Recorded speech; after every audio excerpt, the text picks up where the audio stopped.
If you say who you are, and Kate Gould. Kate Gould, and you've got quite a unique garden here. Your garden is about using various parts of Wasteland within the London area. Yes, it's about you trying to use materials that perhaps you would overlook normally, things that perhaps have had previous lives that can be reused again. Yeah. In perhaps different ways. So mattress springs as screens, shopping trolleys as screens, bathtubs as chairs, things like that. Yeah, particularly like the trolleys there on the edge. It's crazy. Yeah, it's a good garden though. It really catches the eye when you walk across. Good. Well, I was hoping that it would be quite strong, and I thought the concrete would be a little harder against the planting, but actually I think it probably works just about okay.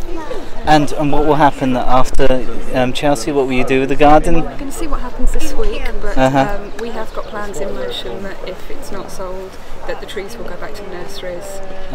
Everything that the green walls will go back to that particular nursery. The person who gave us the wood, I bought the wood from, will have that back again. So we'll be recycling the recycling, I think. And what do you feel makes a good garden? Good garden here or good garden anywhere? A good garden anywhere, really. Yeah. It's how you use it. It's form and function. So if a client's brief is for children to play, then you need large spaces. If it's for somewhere to relax and an adult area that sounds as cosy. So I think it's all about the balance between the hard and the soft. And now for a show garden. Achievability in 3 weeks of build, I think, is probably very important. So you must be very tired now. Knackered. I think, for a show garden you have to have something that will photograph particularly well, and probably almost in all winds and weathers, because May can throw everything at you from snow to sun. Yeah, and that's what we're saying at 5:30 in the morning with street sweepers and everything going by. It's quite something. It is. And I've been very lucky. Kelways have grown the plants for me deep down. I bought the trees from, so they're good nurseries. You've got good suppliers, but still you're always a bit worried. And the spring has been awful.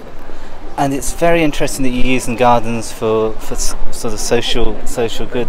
How do you think that gardens can be used within the community to sort of improve a spirit of the community? There is sort of research into, if you provide people with a garden, they will treat it better. Yeah. If you provide people with a nicer area, it could be better. And it doesn't have to be, you don't have to quarry natural materials, you don't have to cut down trees for it. You can probably do it, or a community itself could do it together. That's possibly also another way to look at it. Because everyone in any city in the world would probably say, I know a bit of garden which is just going to... land that's a bit, waste, probably had a skip on it for years. There's probably all sorts of things in it. You'd hope you can take, even if somebody just takes something from it, that they've got a bit of wood knocking around that they might be able to make something from. It's sort of things like that. Yeah. Well, I don't think I'm going to, I'm not going to save the planet with it, but maybe little and little. It's definitely something we're seeing a lot more at the shows this year. But your garden is really done very well with the using the various waste materials and recycling them.